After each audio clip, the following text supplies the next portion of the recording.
Good afternoon. Thanks for joining us today. Before we begin, please note that we are dedicating time during today's session to answer your questions. We know that the topics we cover are very important and we appreciate your engagement, but please be mindful of our UCSF pride values and be respectful in your comments in the Q&A. We will try to answer as many questions as we can during the time allotted. Thank you. And now it's my pleasure to introduce UCSF Chancellor Sam Hawgood. Thank you, Lisa, and good afternoon, everyone, and welcome to the 13th Annual Chancellor Leadership Forum on Diversity and Inclusion. Now, it's been 14 years since we first started holding, but we are hosting our 13th forum. Last year's forum was scheduled for and we cancelled because of the coronavirus pandemic. April of last year, we were still very early innings of reorganizing our entire institution, how we work, how we study patients. The last year has been a trying time for UCSF and indeed everyone around the globe. But I'm proud to say that we have navigated these trying times to a fair degree of success. I'm proud that even in the midst of a profound public health crisis, UCSF remained committed to making our organization more diverse, equitable, and inclusive. In fact, the pandemic, which has greatly magnified existing disparities in care, showed us that we have been on the right path and that we need to remain resolute toward equity and inclusion. However, in late May, the murder of showed us that we need to expand, accelerate, and reimagine this work to a true transformation of our climate and culture. In response, amongst many other, established the Antiracism Initiative, led by Vice Chancellor Navarro, to begin to confront and dismantle racism. You have heard about these efforts at our quarterly anti-racism over the last year. This brings us to today, returning to our annual diversity forum, but with a new reimagined format. This afternoon, you will hear updates from Vice Chancellor Navarro and other members of the UCSF leadership team. And importantly, you will also hear conversations between these leaders and members of our community, some of the student faculty whose extensive and tireless work advances the Cabinet's Anti-Racism Initiative and makes UCSF a better place for us all. Finally, I'd like to remind you is Asian American Pacific Islander Heritage Month. This month and every month, UCSF stands in solidarity and support with the AAPI community. We denounce all acts of violence and hate. You will hear more about events designed for modeling and celebration later in the program. So again, thank you everyone for being here today and for your participation in this important forum. I will now turn it over to Vice Chancellor Navarro, who will share updates from the past year. Thank you. There we go. Thank you so much. Thank you, Chancellor Hawgood. I'm delighted to join you in welcoming all of you to today's leadership forum. It's been a challenging year, as the Chancellor articulated the challenges that we've faced over the course of this last year. But it's also a year in which I and many of us have gained inspiration from just the breadth and the level of engagement from all segments of our campus community in the work towards equity and justice. Today's assembled panelists really reflect that broad participation in the work. We're not just in a moment, we are actually in a movement. And we recognize that with our combined sustained efforts, we will lead to the kinds of transformational changes that are really essential for us to obtain equity. Today, we're going to hear from Dr. Tiana Woolridge, a resident in the Department of Pediatrics, Peter Weber, product manager in the School of Nursing and co-chair of the Asian Pacific American Systemwide Alliance, APASA, our Executive Vice Chancellor and Provost, Dr. Dan Lowenstein, Jonnique Bell, the Care Support Program Manager and Nurse at UCSF Health, Dr. Catherine Lucy, Vice Dean for Education and the Executive Vice Dean in the School of Medicine, Timmy Sofiso, a PharmD candidate, Carlos Martinez, PhD candidate in medical anthropology, Dave Morgan, PhD professor in the School of Medicine, and Alejandro Rincon, PhD, Assistant Vice Chancellor and Chief of Staff for the Office of Diversity and Inclusion. So first, I just want to give a brief update about the UCSF Anti-Racism Initiative. Our Anti-Racism Initiative really is a response to the issues that have arisen across our nation, the awareness of the systemic pernicious nature of racism, and a call to action issued by the faculty, staff, and learners here at UCSF. And in this initiative, we are valuing Black lives and dismantling systemic inequities.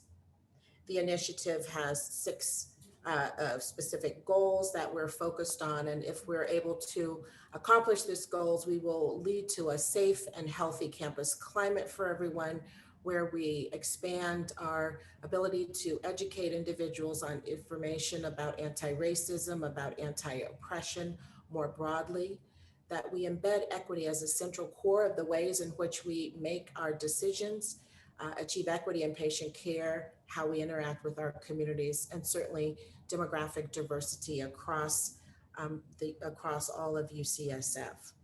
We are making progress, certainly, but there is certainly a lot of work that still needs to be done.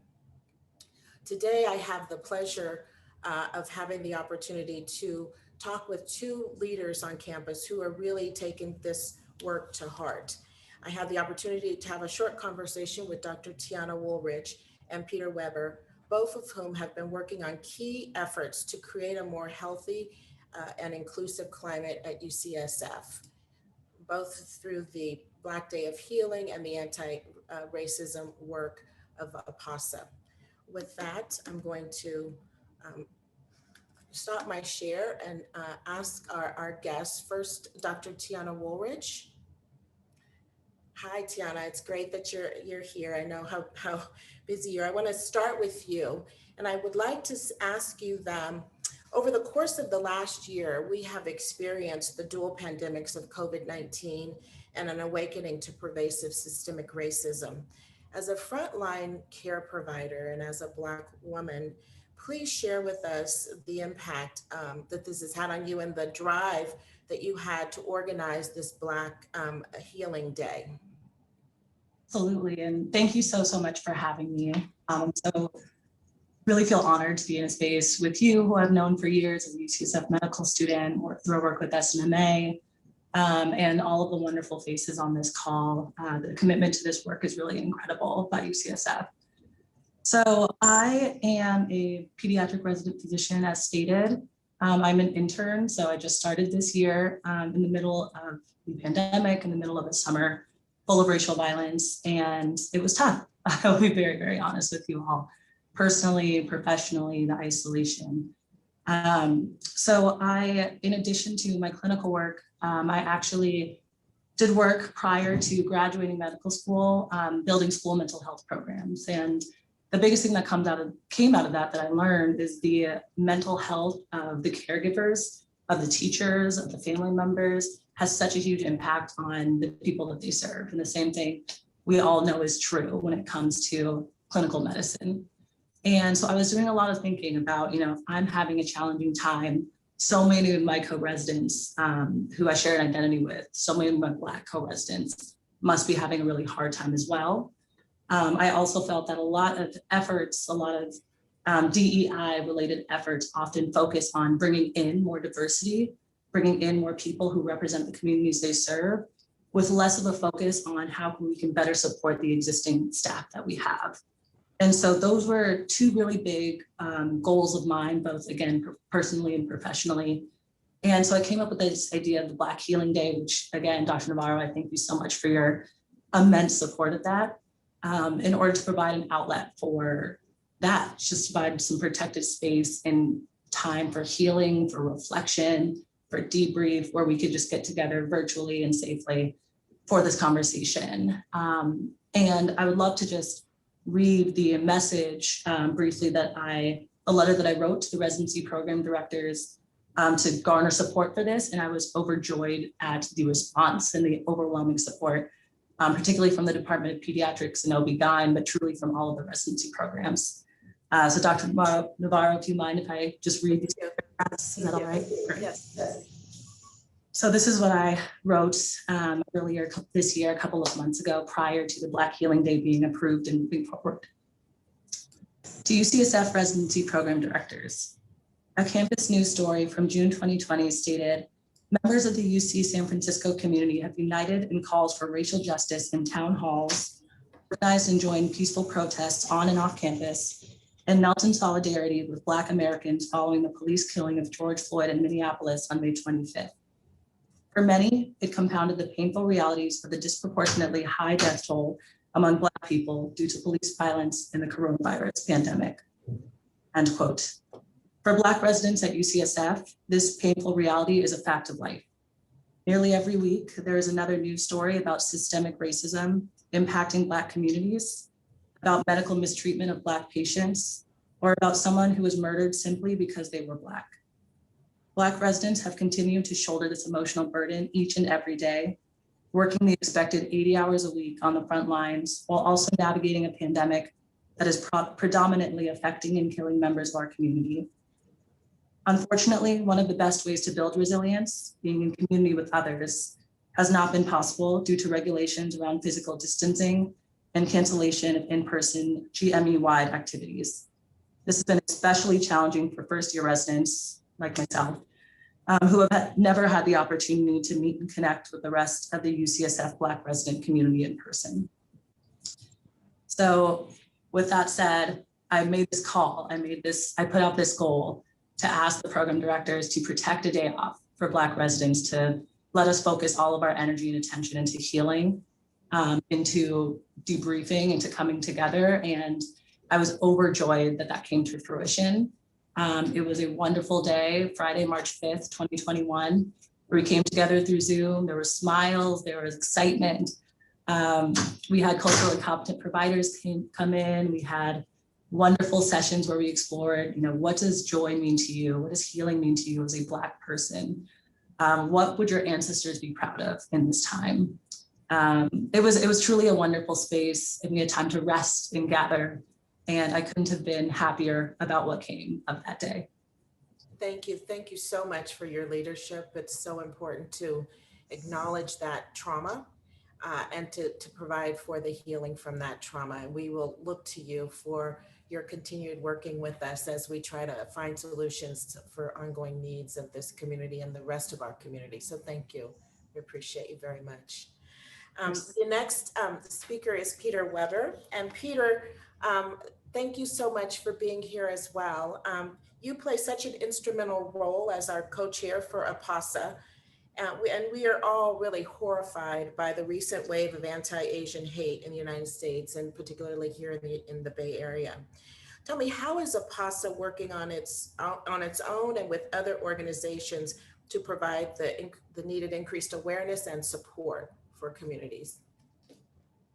Okay, thank you, Dr. Navarro, for all of your, thank you, Dr. Navarro, for the work that you've done with the Office of Diversity and Outreach to uplift the community and lead our anti-racism initiative. I'm grateful for the amazing APASA volunteer steering committee that we have, and also for my co-chair, Darlene Mergolano. Together, we work hard to support our AAPI community. APASA has had 2 restorative justice circles to create safer spaces for our members to engage in dialogue. We've partnered with UCSF PD and also offered a non-carceral community self-defense class to empower our members and other API identified persons at UCSF. Combined attendance was over 3,000. We also have provided a list of local and national community-based resources. In the wake of the recent anti-Asian attacks, we have received overwhelming support from UCSF and groups across campus in forms of messages of solidarity. Earlier this week, APASA and the UCSF School of Nursing had a joint event to learn about the COVID-19 effects on the mental and physical health of AAPI's survey study, COMPASS. We also have begun meeting with Vice President of Human Resources of UCSF Health, Jeff Chu, to discuss advocacy and the disaggregation of AAPI data. These are two great examples of how we can turn statements of solidarity into action. APASA also collaborates with other affinity groups at UCSF. We find that we have many overlapping goals and are seeing the formation of a network where we can uplift and support each other's efforts. We're cross-promoting our events, consulting with each other, and encouraging our membership to learn about and engage with other groups to become more aware of the inequities that exist cross-culturally and cross-racially. We'd like to thank the Black Caucus for bringing our groups together and leading the anti-racism movement. This month is AAPI Heritage Month, which is a time for all of us to celebrate. Last week, APASA and the Office of Diversity and Outreach sponsored a virtual screening of the award-winning film Minari that sold out. Later today at 4 p.m., we'll be discussing the film. Next Thursday, May 27th, we'll be having an AAPI senior leadership panel to discuss AAPI identity and career trajectories at UCSF. Please join us. Tomorrow is Global Accessibility Awareness Day, and I encourage everyone to attend UCSF's Expanding Diversity, Equity, Inclusion panel tomorrow at 3 p.m. With June right around the corner, we look forward to celebrating the liberation of the LGBTQI and Black communities during Pride Month and Juneteenth. We'd like to recognize Chicanx Latinx Campus Association, CLCA, for spearheading efforts to write a letter that was recently sent to Chancellor for more diversity in supervisor management level positions and in our top leadership, with support from APASA Black Caucus, LGBTQ community, 4CI, Latino Medical Students Association, Native American Health Alliance, Committee of Disabilities Inclusion, Committee of Status of Women, and United Filipinx Association. The makeup of our leadership should look like the workforce that supports it and communities that we serve. When it doesn't, which it doesn't right now, that is a form of institutional racism. We have made great strides in moving closer to equity goals, but we're not there yet. We have a great opportunity now as we search for executive level positions like our president and CEO of UCSF Health, Senior Vice Chancellor for Finance and Administration, Vice Chancellor for Student Academic Affairs, and Dean of Graduate Divisions.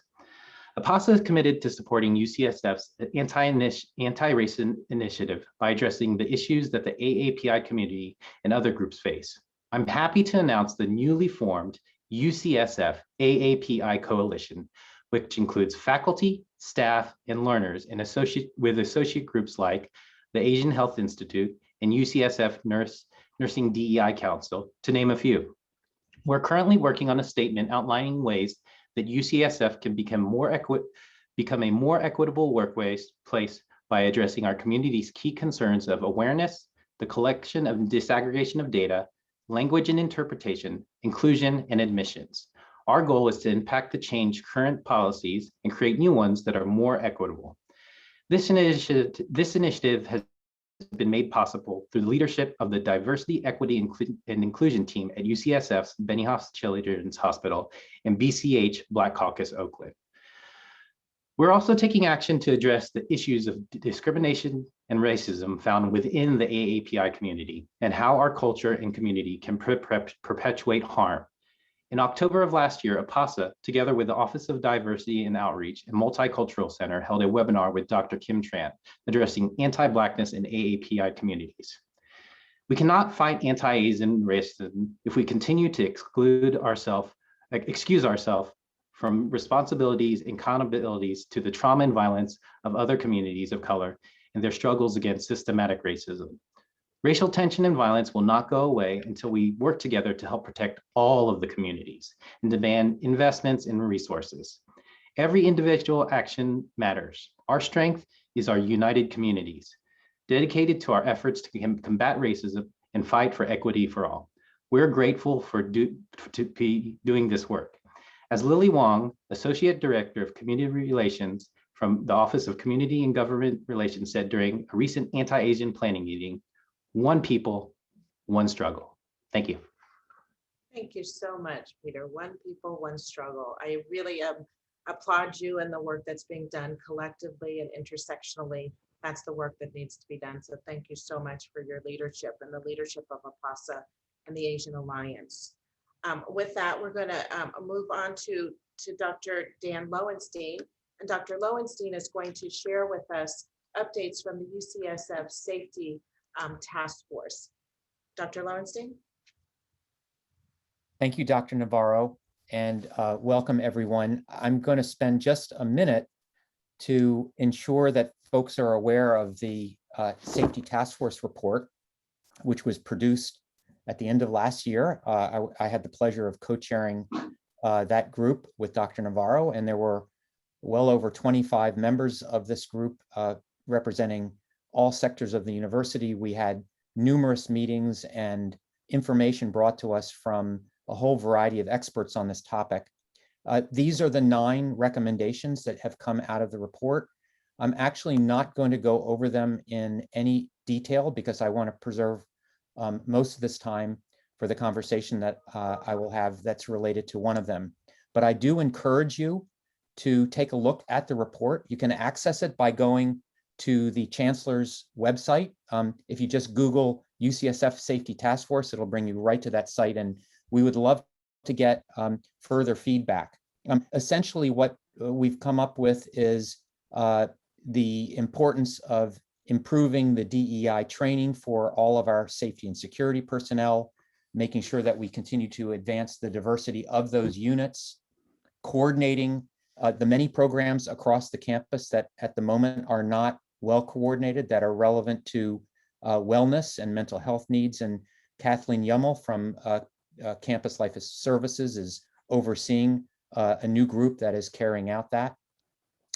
Making sure that we have better data, changing the way our security safety personnel see themselves as the ambassadors of the institution, and changing the way even their uniform looks. Making sure that we can minimize the episodes of racial profiling by ensuring that everyone wears an ID badge so that people are not called out whether or not they're wearing a badge. And then making certain that we're thinking about the UC-wide recommendations and also new policies that are being under active discussion right now at the Office of the President. But the theme that I'd like to focus on primarily is the first recommendation, which is to think about new approaches for de-escalation.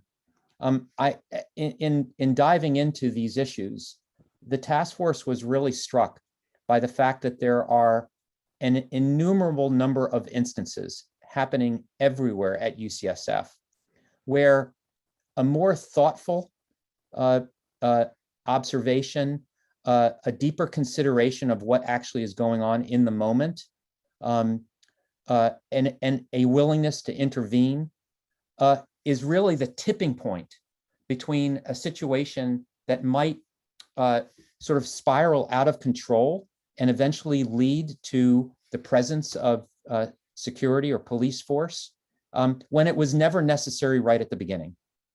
And so we are very, very excited about the efforts that are now being made to focus in on these opportunities for de-escalation. And with that, I'd like to welcome Janik Bell. Hi, Janik. Hi. It's wonderful to see you. Thank you so much for participating. Janik is a registered nurse who's been here at UCSF for 10 years. And over this time, she's worked in a number of roles. She's been an OB nurse, a charge nurse, a lactation consultant. And over the last 2 years, she's served as the assistant unit director at the UCSF Medical Center Birth Center. And she is a trailblazer. I won't have time to go into all the many things that she has done to take a look at what currently or in the past has existed and question why are we doing things the way we are doing. And her focus on DEI related work is truly inspirational. Just in March, she transitioned into her new role as the Code Care Program Manager at the UCSF Mission Bay campus, and that's going to be the focus of our discussion. So Janik, let's start by, let me ask you, can you tell us about the philosophy and the design of the Code Care program? Sure, and thank you, Dan. So the philosophy of the Code Care team is to support patients, families, and clinical team members to approach challenges from a safe, anti-racist, and trauma-informed framework. The goal is to reduce the need for de-escalation and utilization of security and law enforcement. The design is a team of interdisciplinary professionals that consist of nursing supervisors, social workers, spiritual care, psychiatry, and security when actually needed. When we huddle, we use the Code Care acronym during our code, which is C, we need to consider the facts. A, we need to be aware of our perspective and assumptions. R, we need to recognize another perspective. And E, we need to evaluate the best way to move forward in action or in communication. The team has been put together to help change the culture and processes that may be hindering us from giving the best care. So how's it been going, right? It's been a couple of months putting into place as a pilot? Yes, that is correct. The program has been very busy. Up to date, we have had a total of 38 code cares, and the program is still in its infancy of just 2 months, exactly 2 days ago. And we're only on 2 units, 2 pilot units. The program has highlighted hotspots that we need to give attention to and improve in order to provide better and equitable care. Some of these hotspots include our policies, which are not all culturally sensitive, the FYIs that we put on patients' charts that causes patients to be stigmatized and by future providers, and even how we approach our CPS reporting needs attention. As our main goal has been to decrease security disparity, we're also addressing other disparities in our hospital. One example on a patient I actually just rounded on is a patient of color who has a horrible and painful diagnosis along with a very poor prognosis. Throughout a couple of co-cares where we have had to intervene, it has been reported that the patient has been neglected by staff and received care less than par. For example, the patient was left with unmanaged pain and began to escalate. Communication with providers has been inconsistent, and there has been just inadequate explanation of care. It got so bad that the patient developed skin tears, rashes due to neglect. At this point is where the code care was referred, not only for this patient, but also for the family. Over the time, we were able to help with de-escalation, communication, ensuring the patient's pain was managed properly. We accomplished this by working together for the patient. After we assisted with this, an adequate plan of care was established and the patient satisfaction was improved. So that's one of our many examples. And so with the experience that you're accumulating thus far, what are the major lessons that you've learned going forward, both for how you want to see the pilot evolve, but also, we are planning on seeing this expected success to be something that we could spread throughout the entire organization. So lessons learned. One of the most important lessons I've learned thus far is that this program in its existence benefits patients as well as staff. The more I do this work, the more I realize it's difficult for us to talk about race.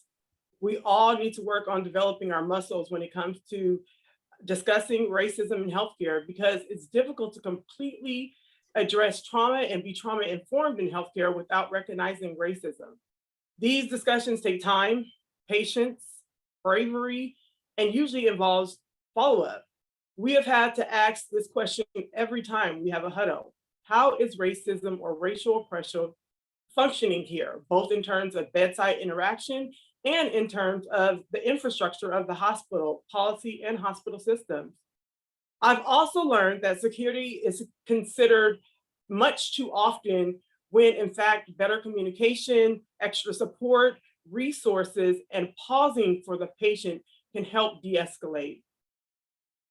I've also realized that we need to look at the infrastructure of the program and establish the right amount of support before we move forward with expanding to the entire hospital. Lastly, we need to take care of each other and ourselves as we are caring for these patients and through code cares and in general with ongoing anti-racism and trauma-informed. As a hospital, we run the risk of, as far as just catching on to this trauma and even racism vicariously as we observe and assist. So my motto from a great saying is, impression without expression equals depression. So this means a lot of self-care, a lot of self-compassion, love, and reflection as a team and individuals. Wow, well, I cannot thank you enough.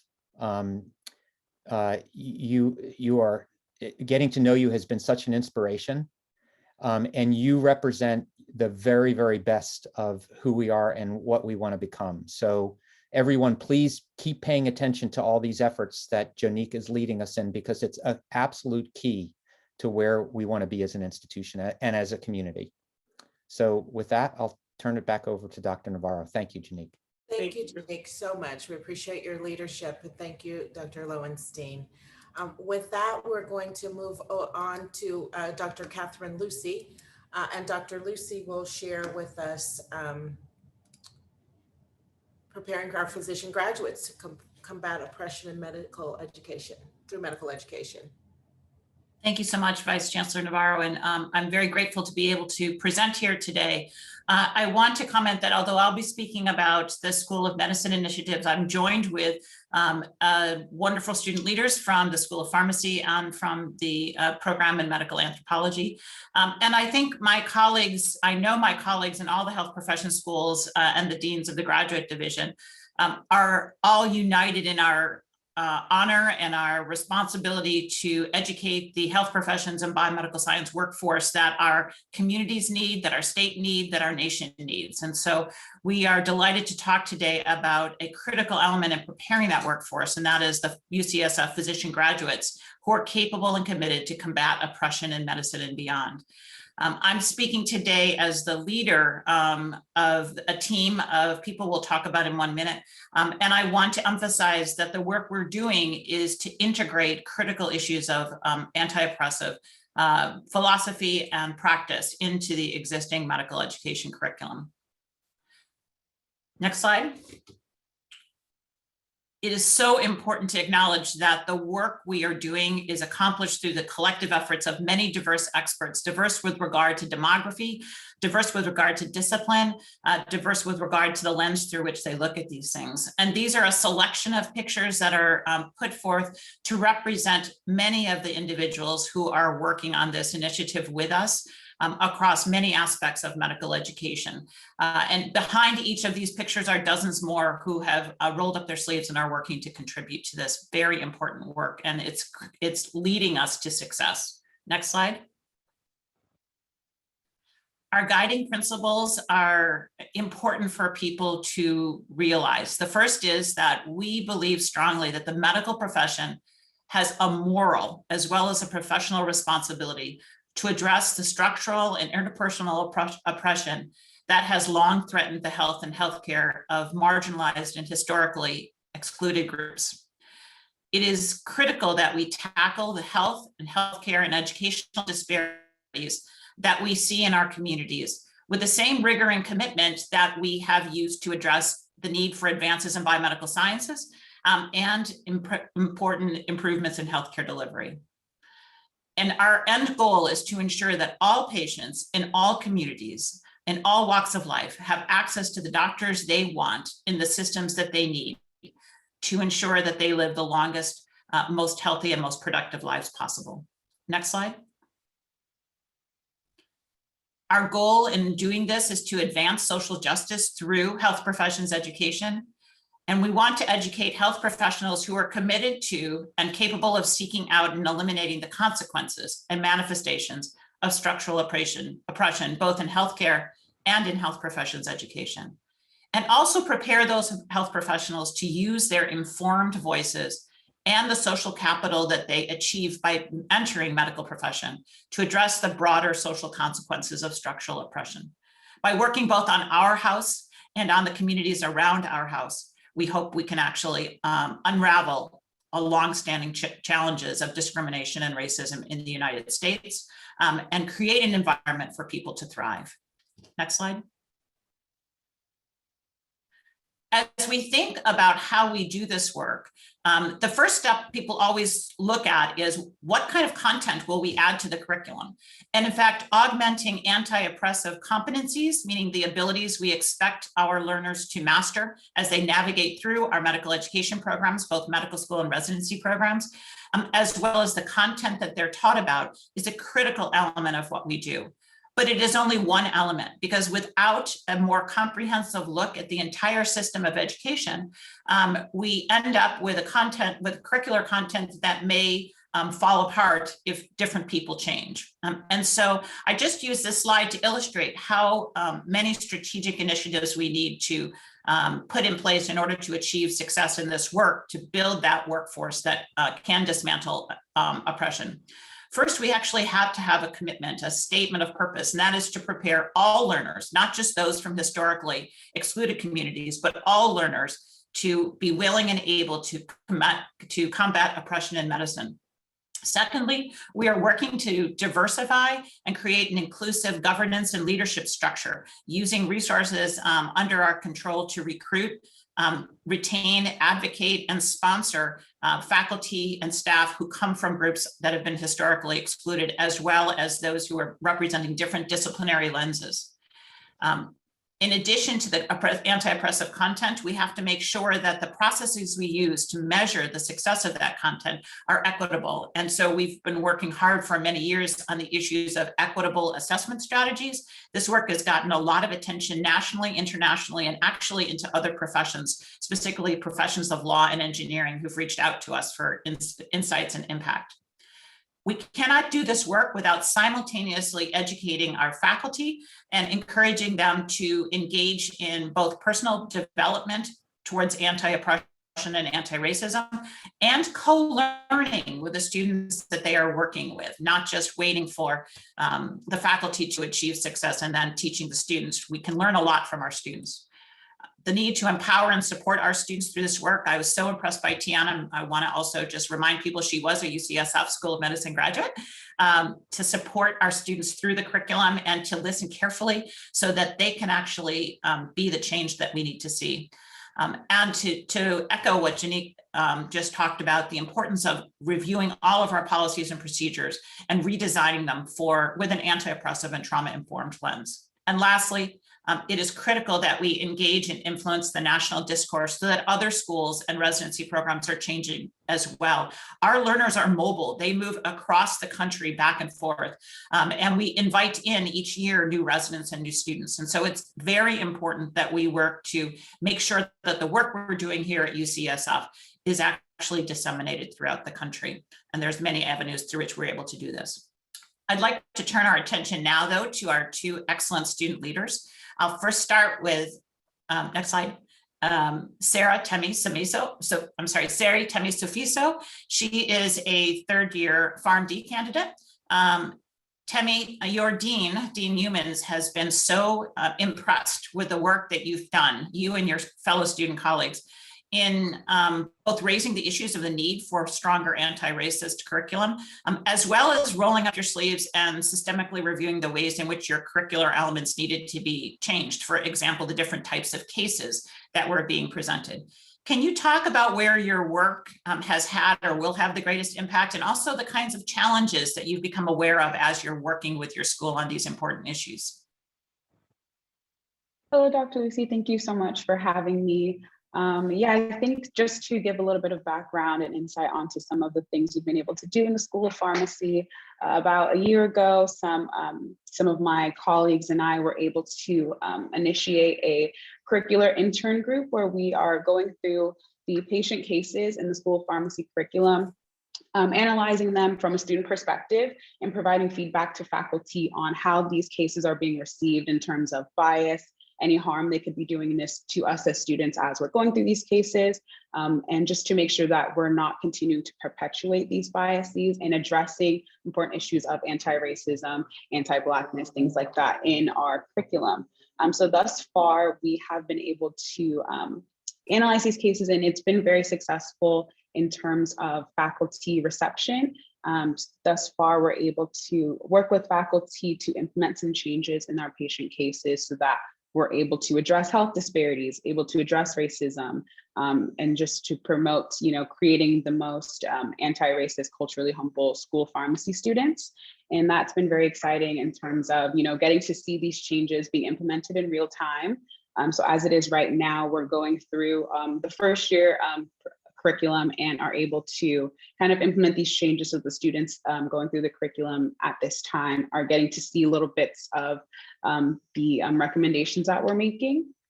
And so I think that that's been very exciting from a student perspective to, have that, have our work be well received from administration and have them support our work. And I think as far as challenges go, the magnitude of this work can be daunting, especially from a student perspective, because we are students. And so I think that oftentimes a student-led work, there becomes a small reliance on students to continue to push these initiatives and, spearhead them. And as much as that is appreciated and welcomed from a student perspective, I think continuing to see more of a commitment from faculty, kind of like what you mentioned earlier, continuing to see that support and that empowerment from administration faculty would really, really make sure that we're doing the best that we can with these issues. And as well as like resources, I think making changes that I ultimately hope we can see in our curriculum requires a lot of input and involvement from experts in these areas. And I have, as a student, and this is something that I'm very passionate about, but I wouldn't call myself an expert by any means. So I think continuing to branch out, and not just within, the UCSF, but within other schools as well, and seeing what other schools are doing to make these changes, I think are some really great things that we could do. Thank you, Tammy. You bring up a really important point about how very detailed you need to be in this work. You have to look at every element, the patients we invite in to talk to our students, the faculty who are on panels, the way we describe patients in our cases, and the simulated standardized patients. All of these things require an incredible attention to the way in which they collectively are the building blocks that, if adapted in the right way, can really lead to a very strong anti-oppressive, anti-racist curriculum. And so your leadership in this is so appreciated. I'm very grateful. And thank you for taking time out of your busy clinical schedule today to join us. I'd like to turn now to Carlos Martinez. Carlos is a PhD candidate in medical anthropology. Carlos, Professor Amy Medeiros has spoken really glowingly about your impact in leading the REPAIR project. The REPAIR program has collaborated with a number of outstanding expert BIPOC, Black, Indigenous, and people of color speakers to improve our collective understanding of the history of structural racism in medicine and biomedical research, and to inspire action. I'd be curious to hear from you about your thoughts on the most impactful way to disseminate these lessons. This is actually a good example of thinking about content within the context of medical education, anthropologic education, graduate education, and health professions education. Can you think a little bit about lessons that you think you've learned that will help us disseminate these things through both form and staff in our institution? Yeah, thank you, Dean Lucy, for having me on. So yeah, the REPAIR project is a 3-year initiative that was initiated to really address anti-Black racism in science and medicine, and to really talk about the histories and legacies of structural racism in relationship to BIPOC communities more broadly. And this work was really initiated by Antoine Johnston, a history of health sciences graduate student, and Amy Medeiros, a faculty member, who then brought in other students and faculty. And in our first year, we've been really busy organizing public programs where we've been thinking through the concept of medical reparations and how UCSF can support such an effort. And I think we've been really successful in establishing a stronger climate of anti-racist reflection and action through creating a really unique space for discussion about racism in science and medicine across disciplines. So we've been, I think, as I said, kind of created these unique kind of forums where we've brought together people from the social sciences and humanities together in conversation with people from the clinical sciences or clinicians and researchers in the sciences. And we've also brought together people from different entities across UCSF. So we've really, I think, joined the graduate division with the medical school and other schools in having these really important conversations. And in terms of disseminating our work, we've created an online resource repository, which anyone can access at repair.ucsf.edu, where you can find all our videos for our events and curricular resources that we've been working on and links to several articles and videos. Through our curricular working group, we've been really active in organizing a series of teach-ins in collaboration with UCSF White Coats for Black Lives, entitled Honoring Black History, Imagining Black Futures.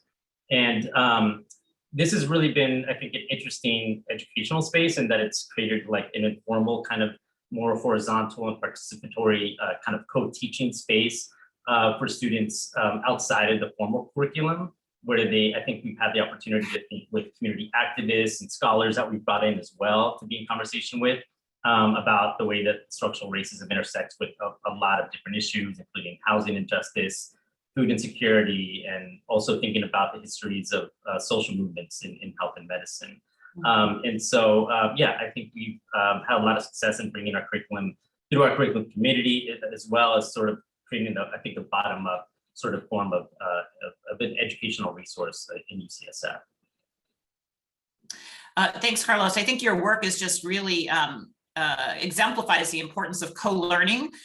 Lots of people bringing their expertise to the table, the critical nature of inviting people from different disciplines.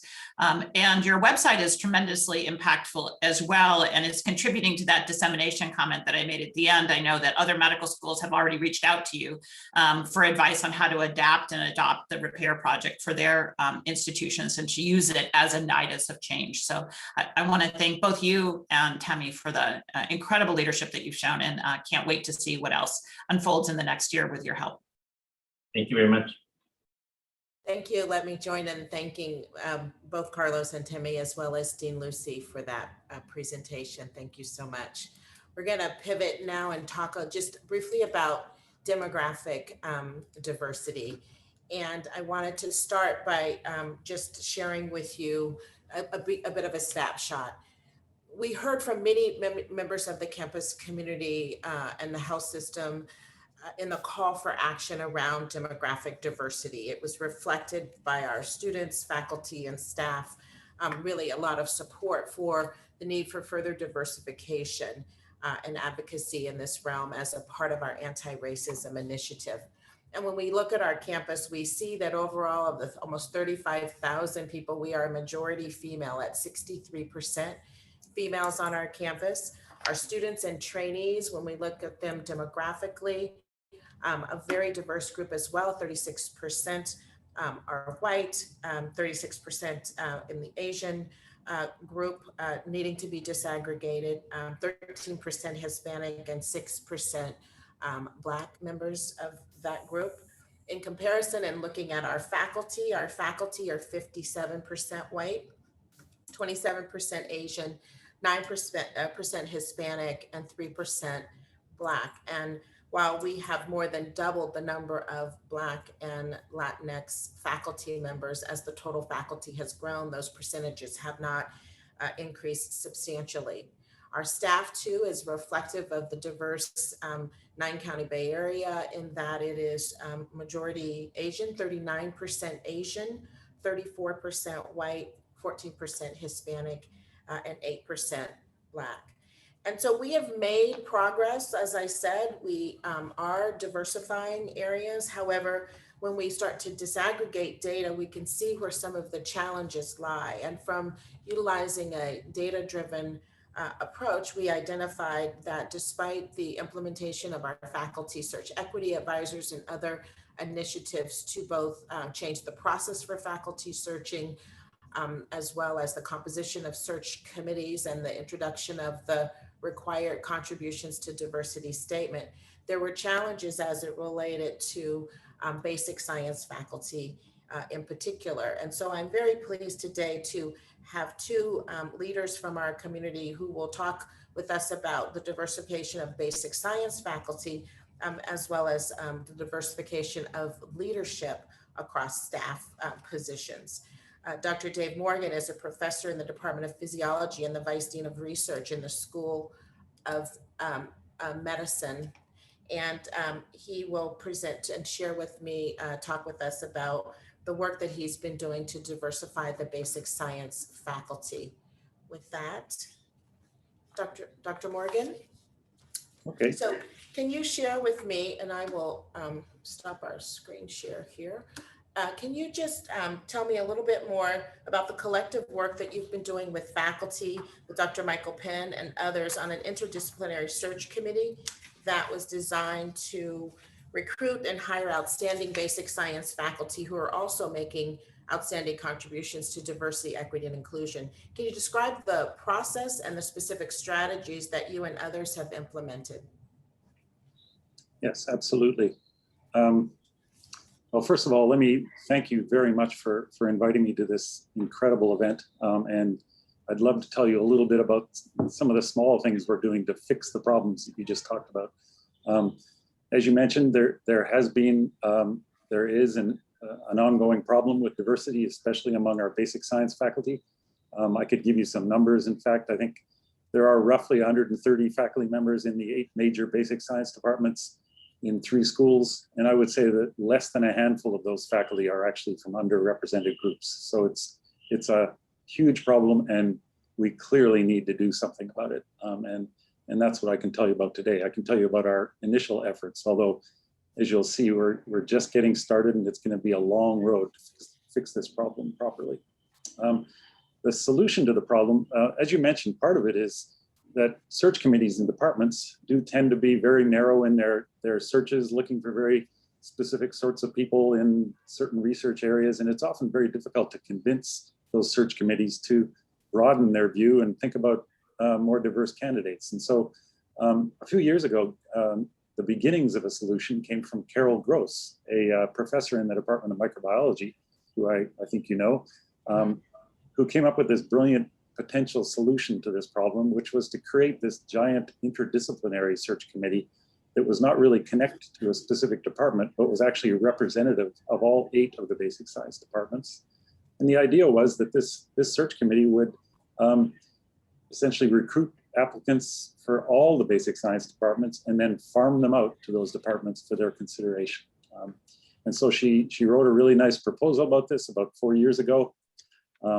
Went to the leadership of UCSF for their support, which she immediately got. So Dan Lowenstein, Sam Hawgood, Talmadge King, everyone joined in and gave her whatever support she needed to get this process started. And so in the fall of 2018, we actually began the first search with this committee. And so I joined Carol at that point as a co-chair of the committee. And also, as you mentioned, Michael Penn from your office has been an absolutely critical player in running this search. And so we've now done it 3 times. We do it once a year, every fall. And we send out a job advertisement, essentially inviting applications from any basic scientist working in any research field to apply to this position, and particularly if they're interested in enhancing the diversity of our faculty and providing excellent mentorship for our diverse students. And so that job ad attracts a huge number of applications. We get over 400 applicants per year. And then of course, we're faced with this enormous task of making our way through those applicants. And that's where Michael comes in. So Michael Penn has been instrumental in diversity statements to get some idea of which ones are particularly suitable for the diversity of our faculty. And that whittles us down to a smaller number, 30 or 40 candidates, which are then further screened by this committee of about 16 faculty members to get the numbers down for interviews. And then to make a long story short, we work our way through those candidates. We inevitably have a huge number of really talented people applying to this job, this search. And so it's a tough job, but we whittle them down to a smaller number, which are then handed over to basic science departments, who then take it from there to interview the candidates and ideally hire 1 or 2 of them each year, if possible. What kind of outcomes have you had? Yeah, so thus far in the first 2 years, we made pretty good progress. The first 2 years each resulted in the hiring of a new faculty member. In the first year, it was David Booth in the Department of Biochemistry, and in the second year, Allison Williams in Cell and Molecular Pharmacology. We're starting to get warmed up. This year, the search just attracted a huge amount of attention from a lot of candidates, and so we found ourselves flooded with far more than we could really handle, to be honest. And so they're now being considered by many different departments, and we're very hopeful that we're gonna see a big bump in the number of successful candidates this year. So I'm hoping this year could be a wonderful jump in the right direction. Although obviously, yeah. I was gonna say, it Go really ahead. counters the myth that we can't actually find outstanding basic scientists who are from underrepresented groups and also doing great work in diversity and mentorship. Absolutely. No, there's no question that the top candidates coming out of this search are absolutely amazing. They are outstanding scientists. They're also working in interesting research areas that we may not have considered otherwise. And so they're bringing all sorts of new perspectives when they come to interview and then when they come to work here. So it's been a wonderful process to get this up and running. Any obstacles? Yeah, well, plenty of obstacles. I mean, one thing that I'm sure a lot of the audience is thinking is that we're not going to solve this problem by hiring 1 or 2 people a year. As I mentioned, there are 130 faculty members in the basic science departments and then 2,000 more in all the other departments. And so we need, and of course, we're faced with this unfortunate fact that faculty don't turn over very rapidly and the population doesn't shift very easily. And so we're struggling with that problem, with the fact that hiring a couple faculty member per year is going to take years to have a significant impact. But we have to start the process somehow, and that's what we're doing for now. Great.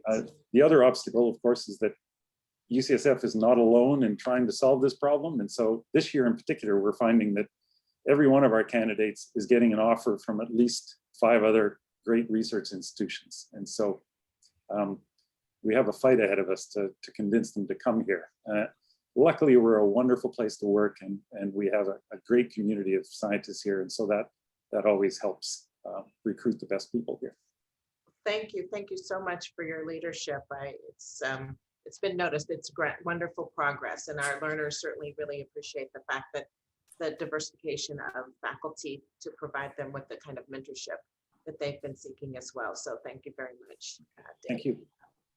Alejandra, I'll turn to you and ask you, a few years ago, as a part of our workforce disparities working group that I co-chair with Jeff Chu in Human Resources, we determined that there was an area at UCSF in which we needed to increase the representative of minorities within leadership.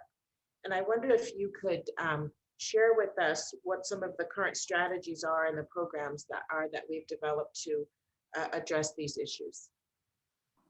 Yes, thank you, Renee, and thank you for the opportunity to share with the group. What this initiative right now is. Your camera, please. Yeah. I'm sorry? Your camera. Okay, can you, my camera is not on, sorry. All right, thank you. So this initiative right now is one of the 6 pillars of the Chancellor's Cabinet's Anti-Racism Initiative. And as you've said, it's work that we have been doing with HR. What we found out over time in looking at the manager data over time is that we see diversity declines at the top 2 manager levels, level 3 and 4, particularly for staff of color. And so to remedy that, we're working to standardize the process by which we hire employees at that level. So we've implemented a number of evidence-based best practices, which includes 5 main areas of work. First, we ensure that the search committee meets the Chancellor guidelines and we have at least 50% representation of women and minorities. Second, we provide a required training for all members of the search committee where we review proactive search procedures to enhance diversity of the candidate pool, as well as processes to counter the applicant selection bias, because obviously that's still happening. The training also includes a review of unconscious bias and hiring practices that limit equity and diversity in staff recruitment. As you've pointed out, this is obviously a very data-driven process. So we review the affirmative action plan, which provides us with key data to target our recruitment efforts. And this is part of UCSF compliance obligation to the federal government. And fourth, we asked those qualified candidates to submit a diverse contributions to diversity statement. And this mirrors the requirement that you and others worked to establish a few years ago for faculty searches. And last but not least, we monitor the search process and outcomes to ensure there's accountability with the larger anti-racism initiative. Excellent, excellent. So what are some of the outcomes so far? I know it's early on in this pilot, but what have you seen so far? Yeah, so I think I would say three main outcomes through this process for this academic year. I have served as a staff equity advisor for 25 searches. We have completed 5 recruitments, which already show increasing representation of minorities.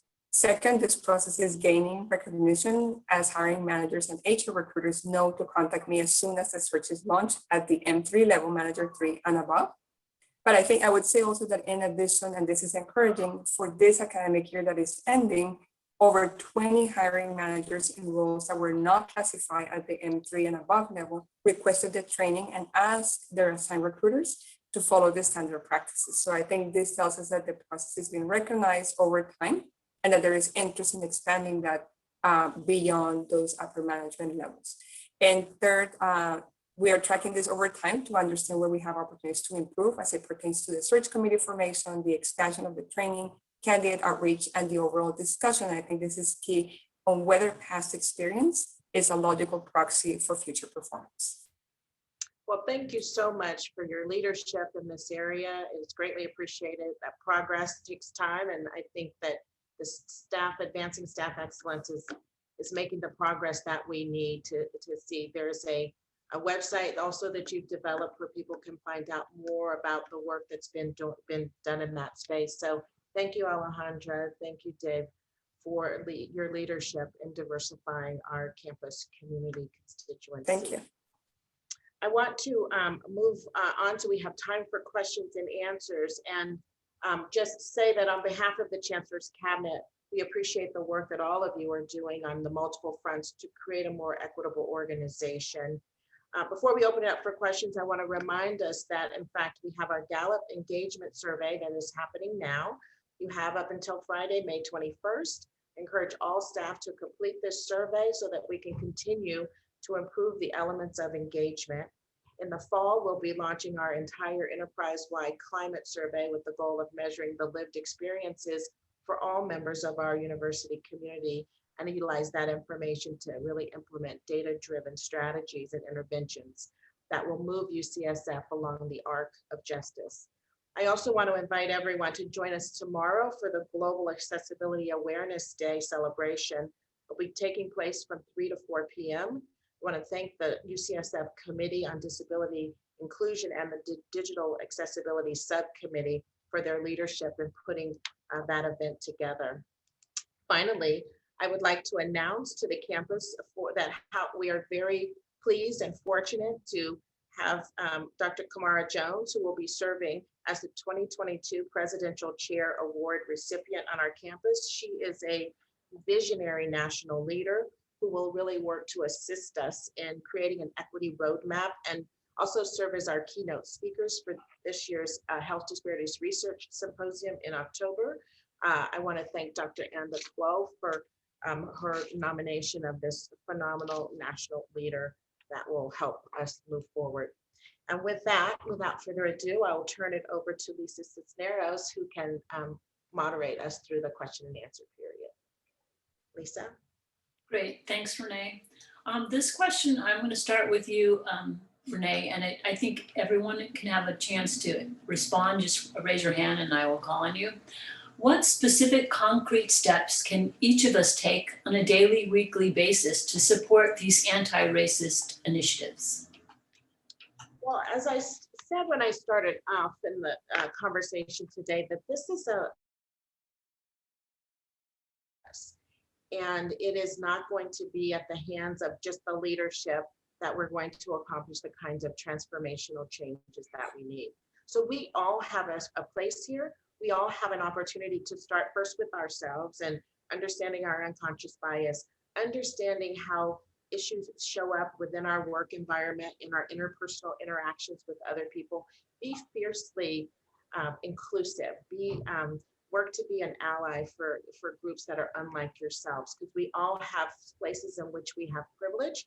And so recognizing those places where we have privilege and using that to really advocate for and support other individuals is the key that I would recommend that we all partake in. Renee, can I just build on that? Because that when I saw that question, I had a very similar thought, and it brought me back to the conversation that I just had with Nurse Bell, with Jonnique. And that is that, you know, when we think about, again, those innumerable, you know, events that we are part of every single day, the more we can raise our consciousness about what is actually happening, and use the CARE acronym to get into a practice, a way of thinking and observing and reacting. Every single one of us has the opportunity to play the role that Jonnique and her team are trailblazing us towards. Jonnique, can you, I think you sort of alluded to this as well. You're not going to be able to carry this, just you and your team. Can you agree? I do agree. You know, at this point, I am the only FTE under the Code Care program, and we use, as far as, you know, nursing supervisors, spiritual care, social workers, and security that's on for the day. But as we are getting just multiple codes, we realize that this work takes time, valuable time, not only meeting together, but following up with the patients, and making sure whatever plan is put forward, that there's accountability towards that. So, and as I stated, we've only been on 2 units thus far, and opening up to 8 more in the hospital. I know it will have an impact. So we are looking, and senior leadership is, you know, listening, and we're trying to see exactly how to move forward. Great, and Peter has his hands up, and then I'll go to Catherine. Thank you, Lisa. And I want to echo, you know, this is a movement for everyone, you know, learners, staff, faculty. You know, we all have a superpower. You know, it's like Captain America. You need to be using that power for what is right. You know, get involved. I have a link up here. You know, this will, if you go to this link, it'll have some of the groups on campus that you can get involved with. You know, get to know people, you know, on a one-on-one basis. It's okay to ask, are you okay? It's been asked to me, and it's resonated with me, and it made me reflect on times that I've needed to ask people is okay. I know it can be uncomfortable, but you know, it's time to get uncomfortable if we're going to move forward. And get educated. There's the ODO newsletter, there's the DEI book club, the DEI certificate program. Those are just a few programs that are available at UCSF. I don't have all the answers, but I have some of them. We're an educational institute. When it comes to DEI work, we all have a role as a learner and an educator. Thanks. Catherine. I just want to echo what Peter said. I think it's really important to set aside time each week to educate yourself.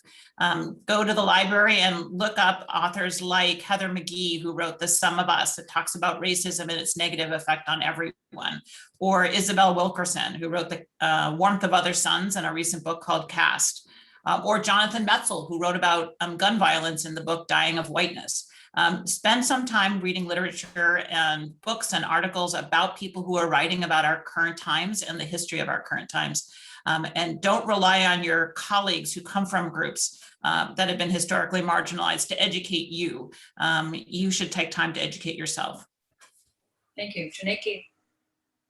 Yes, and I just want to echo what everyone else has said. And also, when the resources and opportunities come, to take them. I know even from the Code Care team, we are even starting simulation labs in regards to code cares and racism, where we have patients acting and we have microaggressions and situations that have occurred through code care, and how do we respond and what is our thinking process. So we're inviting the staff to that. We also have code care case conferences with our providers, the nursing staff and management. So when you do get those emails from me, you know, because that's where a lot of this discussion and learning is taking place. So the resource, a year of our anti-racism journey, but as we are journeying, we're providing more resources. Another resource that we've given is as far as the cohorts to go to GLIDE, which is a social justice organization that works with homelessness. And I've been helping coordinate with that and inviting nursing staff and providers. So when you have those opportunities and they come, I really urge you to go, because you will be, as far as affected and changing, you can bring that back into this hospital. Thank you for that. This question is for the Chancellor. What is the Human Resources plan to really address diversification of staff management, particularly for those who are not white, immigrant, non-English speakers? What is the plan to really address this and to really push to diversify management? And maybe you can speak about some of the open positions that we have in the senior leadership team.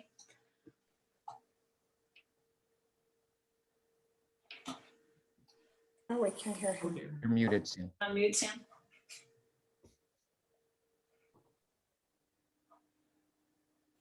Sorry, I tried to change my microphone because I believe I was a little choppy at the beginning. I believe Alejandro covered this extremely comments. There is a very intentional plan across both the campus and health, what the was getting at. It involves multiple different tactics that we believe have adopted best practices, both identified here at UCSF, but also identified by a wonderful study by Coro scholars in the last few years. I'll just list a few issues. Associate Vice Chancellor Corey Jackson, who's in charge of human resources, has brought in a position review process. You know, with a hiring is in place that will be lifted on July 1. So there is a real opportunity to be very intentional. Amended work in searches, I think, is absolutely critical. Alejandro went over that. We have a list of best practices and we need to make sure it's in every single search that is conducted. Looking very intently at the pool and not to close a search until we have achieved a diverse pool of applicants qualified for the job. Equity advisors, diversity statements by the applicants. So that's just a few. There's a bundle of best practices that we have seen in a number of the leadership searches that have been undertaken over the last 2 years for my cabinet, have resulted in excellent outcomes. Now, that's not to say that every single search that's conducted at UCSF, including at the leadership level, will necessarily result in a underrepresented candidate taking the job. What we do need to make sure is that every single search that's conducted at UCSF, particular leadership level, has a very diverse candidate pool, all of whom are qualified for the job. So thank you for the question. Lisa, if I could add something, I think as we're seeing kind of like the next level of this work, we're seeing the need to standardize also the process by which we work with search firms. Some of them are, you know, ahead of the game, and some of them are really needing to catch up with UCSF and the work that we're doing. And so I think we are seeing that variance. And I think the other thing is that this doesn't happen by degree. This is the changing of the composition of the workforce and the upper management is done hire by hire. So I think Chancellor Hawgood just talked about that, but it really is a very robust and detailed process. And that's probably why out of 25 searches that we monitor last year where I provided stewardship, we've only had 5 hires, because for some of them, they've had to go back to the drawing board to really get more representation and to really conduct good faith outreach efforts to get a more diverse pool. Great, thank you. This is for Dan Lowenstein. It's a 2-part question. Is there a plan to include diversity, equity, and inclusion efforts and impact on the tenure process? And is there a plan to diversify the academic senate, both in job titles and in ethnicity? So in fact, there are already policies that are related to our promotions carried out and overseen by the Committee on Academic Personnel, or the CAP committee. And the diversity statement, diversity efforts are part now of our CV and an expectation of all of our faculty. What I've observed is that it is having an impact in terms of being seen as a major plus to the work that a faculty member is doing if their words convey real action and involvement in DEI related efforts, whether it's education, research, or clinical care. And in some cases, it's been the fuel for allowing an acceleration, for example, of their promotion. That all being said, I think it is still the case that we have faculty who are not as involved in our collective approaches to advancing inclusive excellence as we would hope. And they're not necessarily being held back as much as I think we might like, but we're evolving in that direction. And I think it's fair to say that over the last 5 to 10 years, we've seen that the diversity statement, which reflects the efforts of our faculty, is being woven into the process for promotion. In terms of the Academic Senate, I'm not quite sure how to, I believe that the Academic Senate makes a lot of effort to draw on our faculty and try to bring in as many diverse perspectives on both at the leadership level as well as the many committees that the Senate has. Great, thank you. This one is for Catherine. Lucy, what safe spaces exist for learners to process and heal from racial trauma? That's a tremendously great question. And I think the answer has been guided by our students who have been very clear about what it is that they need and would benefit from. And I think there are a combination of school-based and institutionally based. I'm incredibly impressed with the work that the Multicultural Resource Center has done in terms of presenting opportunities for healing circles, restorative justice sessions, and things like that. And within our schools, we have initiated a strategy called the Racial Trauma Protocol, which surveils the entire environment of our city, our state, our country, and identifies critical issues that we think are most likely to prompt or to trigger trauma from structural racism and individual racism. And in those circumstances, what we do is we write a message to the community acknowledging the tragedies that have occurred, reinforcing our commitment to helping our students, our faculty, our staff who are impacted to recover from that, and providing some educational leeway to allow students to take time off, to meet in groups that talk about this, and to defer sometimes important exams so that they have time to recover and regroup and then re-enter the educational environment with an opportunity to be very successful. Great. This one's for Renee. We've heard a couple of times on previous town halls that request for resources and budget for the Office of Diversity and Outreach. Could we please hear an update regarding any actual numbers regarding any increases? Specifically, is there a plan to carve out time or have FTE funded for university-wide staff efforts to participate in DEI activities such as APASA and CLCA and other committees and groups? So perhaps I'll jump in before Renee. We are in budget season, right? Speaking and making decisions across the entire campus in association with health over the next month. Renee and her team have put a very thoughtful budget request for rotation. I noticed other questions around the investigatory arm of Renee's work against a number of other very high priorities for the university. But I understand the need, and I'm really grateful for Renee's thoughtful proposal, and will be in the next few weeks. I may leave her to address the specific issue of different on campus.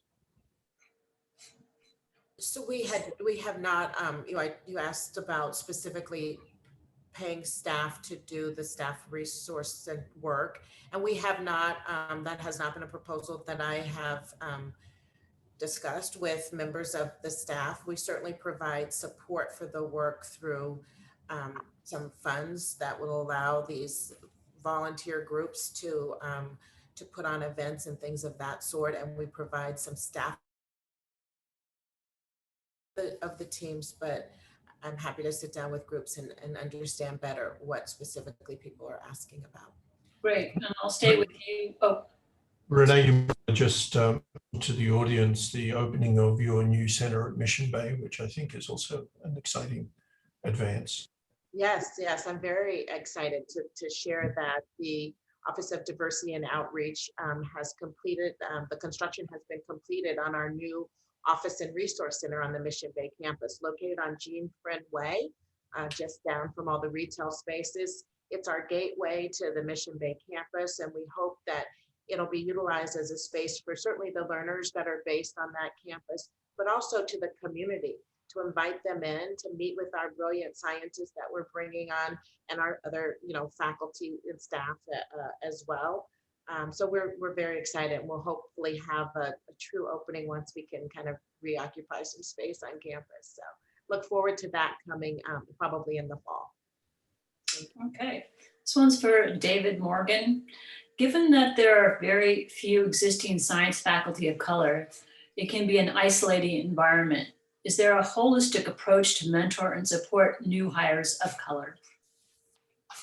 Yes, that's an excellent question. It's obviously high on our minds. And in fact, we are working hard on that issue as well. It actually is related to a large NIH grant that Dan was one of the PIs on, that we just submitted a few months ago, which includes developing just such mentorship programs and support systems for new faculty.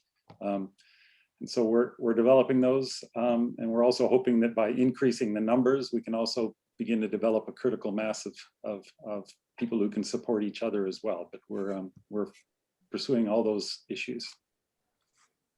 Okay, this one's for the Chancellor. I'm really glad that UC is taking these issues seriously and is planning these anti-racist initiatives. I work at UCSF Benioff Children's Hospital, Oakland, and see many problems with the way the hospital functions for patients, families, and employees. Who can I talk to about my concerns? I'll answer very briefly and concretely. I would encourage the person asking the question to contact Vice President and Phillips, PHILLIPS, or Senior Vice President and President of Benioff Children's Hospital, Matt Cook. Their emails are available on the UCSF directly, and I'm sure they'll be very responsive to any concerns or questions. Okay, thank you. This one's for Peter. Thanks, Peter, for your work and leadership. Would love to hear more about plans to address the safety of Asian employees who rely on public transportation to commute to work. So thank you for bringing that up, and we hear you. We've heard very loudly from our community that people are afraid. They're afraid to leave their homes. They're afraid for their elders, and they're afraid for their children.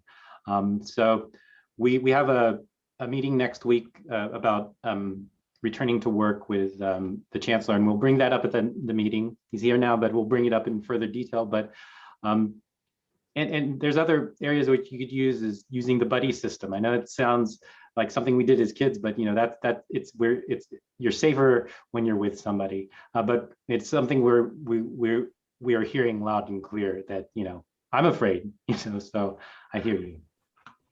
Okay, thank you. This one's for Vice Chancellor Navarro. It's very clear that Black faculty, staff, and students are underrepresented at UCSF. What is the plan to fix this? Could it be because UCSF is unwelcoming to Black voices? Is UCSF unwelcoming to Black voices? I think that UCSF is in a period of growth, and we are having courageous conversations about how systemic racism has shown up at UCSF. And people are speaking directly to some of the issues that they faced, either through the microaggressions. I talked about the interpersonal, so much of how we experience being a member of our community are the colleagues that surround us, and whether by, either you're ignored or, you're not included, or the inclusion is not one that feels like you are a part of the community and belong. And I think that there needs to be more work, obviously working on issues of unconscious, I think it's unconscious bias that leads to the kind of microaggressions that we see.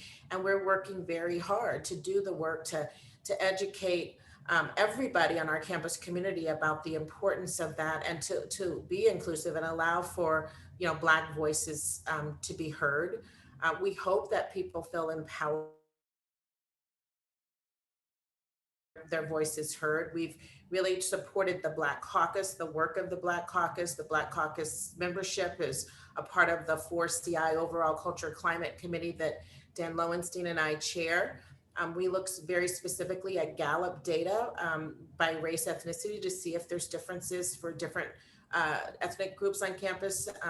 We will similarly do so with the climate data to determine, in fact, what is that lived experience and how is it different, and what are the ways in which we can change our campus community. The whole unconscious bias training, the foundational diversity, equity, and inclusion training is a way to give us our own, each of us, education about these things and facilitate, better interactions. And we're going to be moving to more restorative justice. When there is harm caused between two individuals, how do we start to repair that? We are a microcosm of the United States, and we're struggling with that all across this country, and the legacy of slavery and the entrenched nature of systemic racism. It certainly shows up here as well, but we're really working hard and having the courageous conversations to try to dismantle it. Other Blacks might want to speak to their experiences with that. Okay, let's move on. This one's for Dan. Dan, what is currently being done in order to consider DEI metrics within current faculty positions? For example, how are faculty being assessed for their contributions? Do we ask their reportees or people who they manage outside of other faculty to evaluate them during their performance evaluations? Well, on the faculties, I've already spoken to that a bit in terms of what's expected when the promotions packets are put forward, but no, there's not the same degree of accountability with, say, annual performance evaluations that we utilize among the staff and with leadership. But I think it's something that we should pay further attention to. Again, I'm going to go back to what the promotions committee is increasingly setting their focus on, and that is seeing real substance in what the words convey in the activity that our faculty are involved in. Let me also just comment, there was one question about equity with regard to faculty pay. And that's something that we've been looking at very carefully over a number of years now. And we've done careful surveys, and our Vice Provost, Brian Aldridge, is responsible for a regular report on disparities and corrective actions that are expected out of any department or school in which these are seen. And we have, as far as I know, the data show very clearly that we have leveled the playing field over the last 5 years when it comes to equity in salaries, both by gender as well as in underrepresented minorities. Okay.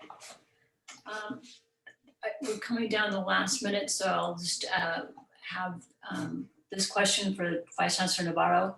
I see problems in my work environment every day that feed into systemic racism and exclusion. I'm a rank and file employee. Who do I talk to? What can I do?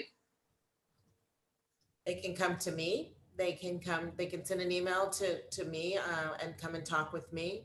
If there's a complaint, they can go to the OPHD, the Office for the Prevention of Harassment and Discrimination, as well as the Multicultural Resource Center. These are all places in which you can find members of our office. Alejandra, as my chief of staff, we're available to hear what the issues are. And also, if people are participating in these employee resource groups, those are great ways to provide first a community for you, but also for that information to to be collected, collectively and brought up to us for our discussion and review at this 4CI committee. We want to hear from rank and file. We want to understand your lived experiences.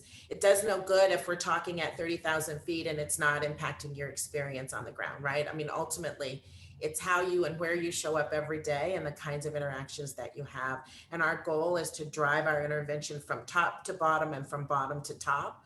And that's how we're going to get to a transformational change that we're seeking. So please come talk to me. Okay, that was the last question. So Renee, do you have any more closing remarks? I'll just turn it over to our Chancellor. I want to thank all of our panelists for your participation here, for your dedication. It takes all of us. It takes a village, as they say, and you're part of a great village that I have the privilege to have been in for so many decades. So I see the progress because I've been here a really long time. I know for some of our learners, you don't see it, but it's happening. And so I thank you, and I thank Chancellor Hawgood for his leadership in this as well. Chancellor? Thank you, Renee, and my thank you, panelists, but more importantly, well, perhaps not more importantly, but as importantly, I add my thanks almost 700 people who listened in today. I think the fact that you took the time to listen in and contribute questions and participate is just clear example of the progress we're making in this marathon. Every single one of us needs to take personal accountability, but I'm certainly heartened by the progress that we are making and appreciate everyone's involvement and dedication to the cause. So enjoy the rest of the day.